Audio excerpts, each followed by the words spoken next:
Ayan, si Senyora. Ayan, marami naghahanap kay Paraluman. Ito siya. Yan. O, nakita nyo, inangilan agad ni White. So, hindi pa namin siya ini-introduce sa pack dahil galing nga siya sa training ng working dog. Tingnan nyo. O, marami pa siyang issue sa buhay niya, no? Kung minsan jolly siya, kung minsan natatakot siya. So, marami pa kaming kailangang i-adjust kasi nga, hindi naman siya sanay na maraming aso sa paligid niya na sama-sama.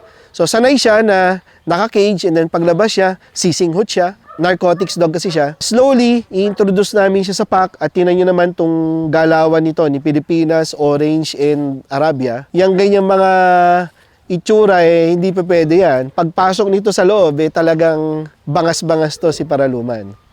So, ganyan muna ang ginagawa namin introduction sa kanya. Pinapaamoy-amoy. O, tinan nyo, pati walk niya, iba pa eh.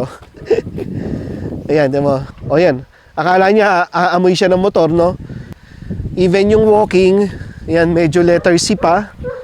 Hindi pa talaga sanay. Ayan, si Senyora. Yan, isang ano yan eh, bully yan eh. Si Belarus, bully din yan. Oh. Tingnan mo yung reaction ni Paraluman. So, yung mga ganitong reaction, hindi pa ako confident na kayang makipagsabayan ito.